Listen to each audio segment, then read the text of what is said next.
Wassalatu wassalamu ala rasulillah wa ala alihi wa sahbihi wa mawala.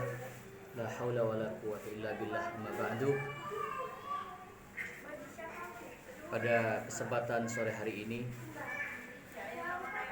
mari kita bertadabbur, kita bertafakkur, kita berfikir, mengingat akan kebesaran Allah Subhanahu wa ta'ala. Salah satu kebesaran Allah Subhanahu wa ta'ala adalah diturunkannya Al-Quran. Maka kata Nabi, tatafakkaru fi khalqillahi sa'atan khairun min ibadati sittina sanatan. Siapa orang yang berfikir tentang ciptaan-ciptaan Allah, maka itu lebih baik daripada ibadah 60 tahun.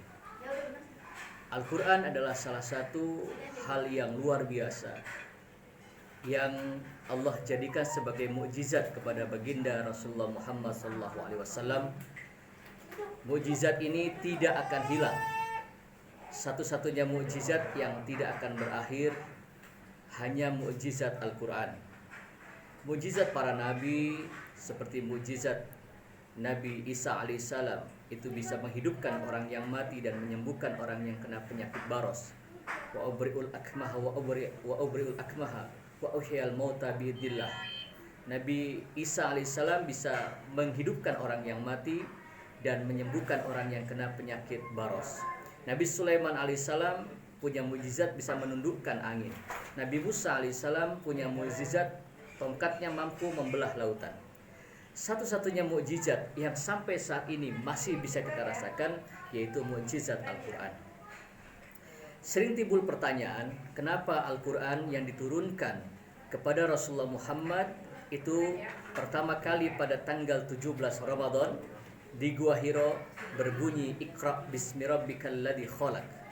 Tetapi pada kenyataannya Al-Quran yang kita baca yang jumlahnya 30 juz, ada 114 surah, ada 6.666 ayat, tetapi di dalam Al-Quran yang kita dapatkan diawali tidak dengan surah Al-Alaq yaitu Iqra bismi rabbikal ladzi khalaq, tetapi diawali dengan suratul Fatihah. Hadirin pemirsa yang dimuliakan oleh Allah Subhanahu wa taala.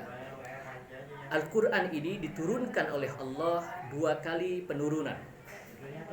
Yang pertama, Al-Quran diturunkan oleh Allah dari Lauhun Mahfud ke Baitul Izzah. Lauhun Mahfud itu tempat penyimpanan seluruh kitab-kitab suci Al-Quran. Sebagaimana Allah katakan, bal huwa Qur'anum majidun fi lauhin mahfud. Al-Quran Allah simpan di dalam Lauh Mahfud. Dari Lauh Mahfud Allah perintahkan malaikat Jibril untuk mengambil seluruh isi kandungan Al-Quran.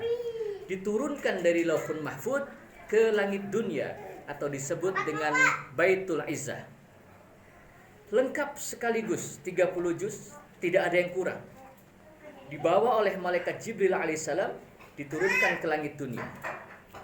Maka ketika malaikat Jibril membawa Al-Quran, menurunkan Al-Quran secara lengkap dari Lauhun Mahfud ke Baitul Izzah atau ke langit dunia, seluruh makhluk dipingsankan oleh Allah Subhanahu wa taala. Tidak ada satu makhluk yang disadarkan. Semuanya dipingsankan, maka yang mampu sadar hanyalah malaikat Jibril alaihissalam. Nah, penurunan Al-Quran dari Lauhun Mahfud ke Baitul Izzah atau ke langit yang pertama ini disebut dengan malam Lailatul Qadar. Maka jikalau kita ditanya kapan terjadinya malam Lailatul Qadar, tidak ada satu manusia pun yang tahu kapan terjadinya malam Lailatul Qadar. Hadirin pemirsa yang dimuliakan oleh Allah, itu penurunan yang pertama. Lalu Rasulullah Muhammad diangkat oleh Allah sebagai Rasul. Usia 40 tahun Rasulullah Muhammad berkhulwah ke Gua Hiro dan Allah perintahkan kepada malaikat Jibril untuk menurunkan Al-Quran ayat per ayat, surah per surah, secara beransur-ansur sesuai dengan kebutuhan Rasulullah Muhammad SAW yang disampaikan kepada umatnya.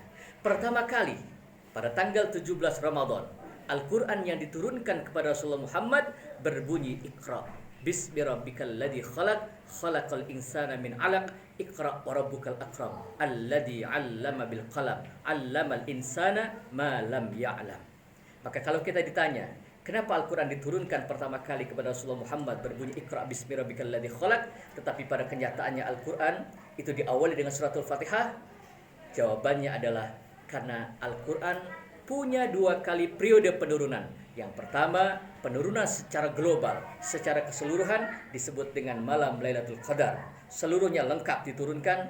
Lalu yang kedua adalah malam nuzul Quran, malam diturunkannya Al-Quran kepada Rasulullah Muhammad SAW secara mutawatir, secara berangsur-angsur sesuai kebutuhan Rasulullah Muhammad untuk menyampaikan kepada umatnya. Itulah sekelumit jawaban kenapa Al-Quran diturunkan Iqra yang pertama kali, tetapi pada kenyataannya suratul Fatihah yang pertama kali. Mudah-mudahan bermanfaat. Assalamualaikum warahmatullahi wabarakatuh.